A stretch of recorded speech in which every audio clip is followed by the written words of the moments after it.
गरीब साध साध सब नेक हैं, आप अपनी ठोरे, जो सतलोक ले जावेंगे वो साधु कोई और।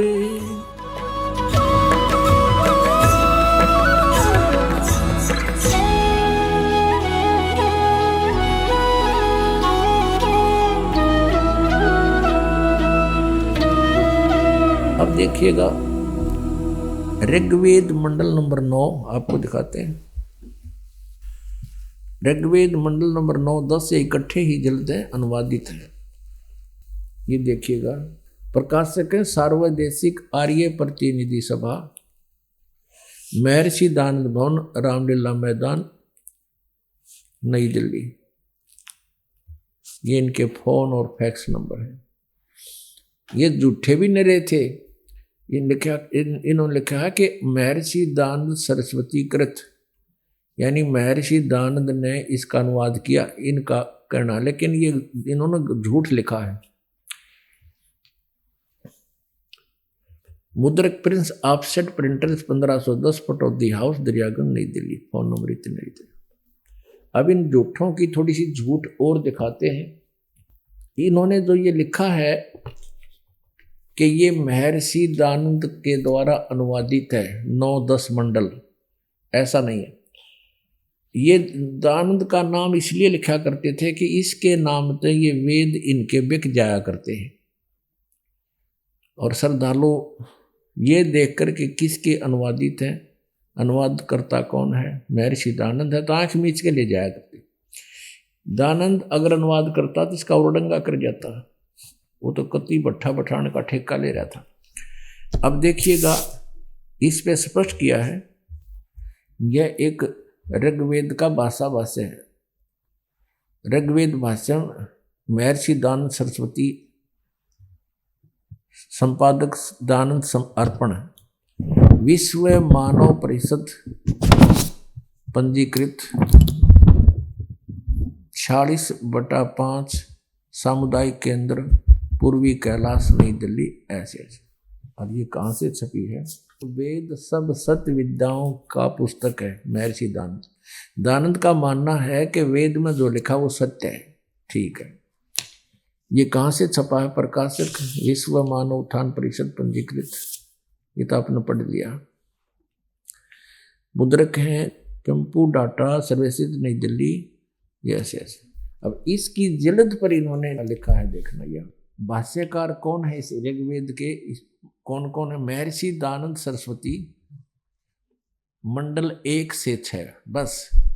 महर्षि दानंद जी ने तो मंडल 1 से 6 मंडल का अनुवाद किया था, फिर इसकी मृत्यु हो गई थी। उसके बाद किसने किया? श्रीपाद दामोदर 7 से लेकर 10 मंडल। और इन्होंने जब 9-10 पर यह लिखा है कि महर्षि दानंद कृत, अभी आपको फिर दिखाएंगे वही ऋग्वेद जो 9-10 मंडल है, ये सार्वदेशिक आर्य प्रतिनिधि सभा दिल्ली से प्रकाशित है। तो इन्होंने झूठा लिखा है इसके ऊपर कि ये महर्षि दानंद ने अनुवाद किया, नहीं। इसके अनुवाद करता ये आपको दिखा दिए, श्रीपाद दामोदर 7वें लेकर, इन्होंने 7 से लेकर 10 मंडल तक, 7, 8, 9, 10, 4 मंडल का अनुवाद उन्होंने किया। दानंद जी ने तो केवल 1 से लेकर 6 तक रखे। ये देखिए, इन्होंने इस पर महर्षि दानंद की फीत ला दी कि इसके नाम तो ये व्याख्या करता, ना तो व्याख्या ना हो उनका। ये वही है जो अभी आपको दिखाया। और ये लिख दिया महर्षि दानंद सरस्वती कृत आर्य भाषा भाष्य, अनुवाद कहें दानंद ने कराया। अब हम अपने काम की बात पर आते हैं। ऋग्वेद मंडल नंबर 86 का, ये है ऋग्वेद मंडल नंबर 9 सूक्त 86 और इसका मंत्र 26। इसमें क्या कहा कि यज्ञ करने वाले यजमानों के लिए, पदार्थ है, इनका अर्थ किया इन्होंने, यज्ञ करने वाले यजमानों के लिए परमात्मा, इसका अर्थ है जो धार्मिक अनुष्ठान करने वाले यजमान माने भक्तों के लिए परमात्मा सब रास्तों को सुगम करता हुआ उनके विघ्नों को मर्दन करता है, उनके सब विघ्न नाश करता है, संकटों का नाश करता है और उनको पवित्र करता हुआ और अपने रूप को सरल करता हुआ वह कांति में परमात्मा। ये लिखा इन्होंने, देखो ये है कबीर, हम इसको कबीर बोलते हैं, कबीर। इन्होंने इसके दो हिस्से कर दिए, यू कवि बना दिया, कवि ही। इसको हम कबीर भी बोल सकते हैं, रे लिख के नीचे हलंत लगा सकते हैं तो कबीर भी लिख सकते हैं। तो ये इन्होंने यहां अर्थ कर दिया सर्वज्ञ, क्योंकि ये परमात्मा की महिमा की जानकारी है कि यज्ञ करने वाले यजमानों के लिए परमात्मा यानी भक्तों के लिए भगवान सब रास्तों को सुगम करता हुआ उनके विघ्नों को मर्दन करता है और उनको पवित्र करता हुआ और अपने रूप को सरल करता हुआ वह कांति में परमात्मा। यह लिखना था, जो नाम लिखना था वो कबीर देव, कबीर साहब विद्युत के समान क्रीड़ा करता हुआ वर्णीय पुरुष को प्राप्त होता है।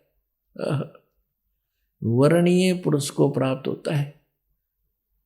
वर्णीय माने अच्छे, श्रेष्ठ, अच्छी आत्मा को मिलता है। अब यहां पर यह कंसेप्ट क्लियर करना पड़ेगा कि अनुवादकर्ता ने, अब देखो इन्होंने कोशिश तो बहुत की है छुपाने की, लेकिन परमात्मा ने फिर भी सच्चाई लिखवा दीते हैं। यहां इन्होंने कबीर का अर्थ लिख दिया सर्वज्ञ, ऐसा नहीं लिखना चाहिए था। जैसे कहीं यजु लिखा, यजु, तो भी यजुर्वेद की जहां महिमा गाई जा रही होगी और वहां केवल यजु या यजुम लिखा है तो अनुवादकर्ता का फर्ज बनता है वो लिखेगा कि यजुर्वेद के विषय में जानकारी है। तो ऐसे देखिएगा दानंद ने किया है। ये है यजुर्वेद, ये है दानंद कृत, इसका पूरे का पूरा अनुवाद महर्षि दानंद ने किया है। प्रकाशक हैं सार्वदेशी कार्य प्रतिनिधि सभा 2/5 महर्षि दानंद भवन, रांडला मैदान, नई दिल्ली से, दूरभाष है साहब। हाँ, ये महर्षि दानंद सरस्वती कृत, ये सही है। 40 के 40 अध्याय इसने ही अनुवाद किया, यानी 1.5 वेद का अनुवाद किया इसने चारों में से। मुद्रक है Prince offset printers, 1510 Pataudi house, Daryaganj, नई दिल्ली से। अब इसके 36 अध्याय में ये है 60 अध्याय, यानी 36वां अध्याय आरंभ। इसके प्रथम ही मंत्र में लिखा है रचम वाचम परपधे मनो यजु। जिन्होंने कवि लिखा है ना उन्होंने, तो ये यजु समझ लो, यजु। तो इसका अनुवाद स्वामी जी ने यहां करा है, देखिएगा।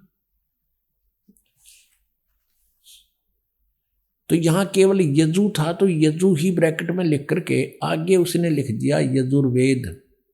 बिल्कुल ठीक किया। यदि यहां कवि होता कबीर, हमने लिखना पड़ता कबीर देव, यदि इनकी बुद्धि काम कर रही होती।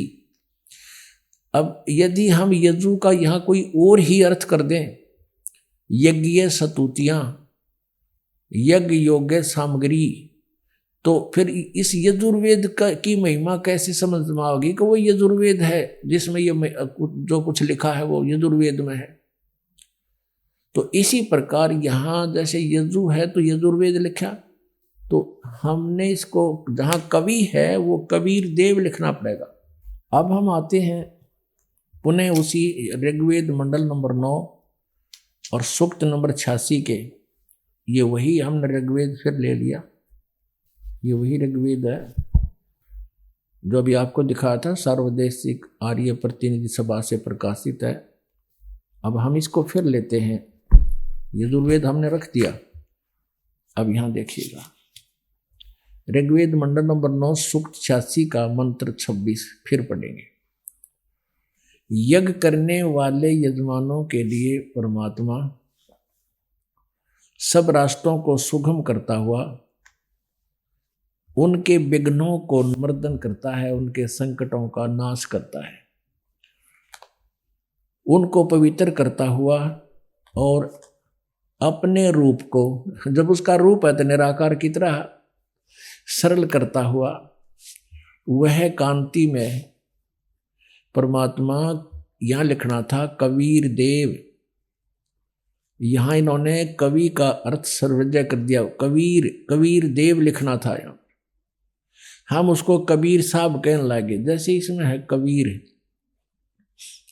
तो हम इसको कबीर बोलते हैं, वह को हम वह बोलते हैं अपनी लोकल लैंग्वेज में। इस कारण से वो हमारे हिसाब से कबीर है और वेदों में कबीर लिखा है तो कोई दिक्कत नहीं। जैसे किसी का वेद प्रकाश नाम है, हम उसको वेद प्रकाश कहते हैं, आदमी वही है, इतना सा ध्यान रखें बस, व्यक्ति वही है। वो कबीर देव विद्युत के समान क्रीड़ा करता हुआ वर्णीय पुरुष यानी श्रेष्ठ आत्मा को प्राप्त होता है, अच्छी आत्मा को आगे मिलता है। अब देखिए, और वो कहाँ रहता है? 27 में। जो परमात्मा ध्युलोक मानुष तेजो में सतलोक के तीसरे पृष्ठ पर विराजमान है, यानी एक स्थान पर बैठा है वो भगवान।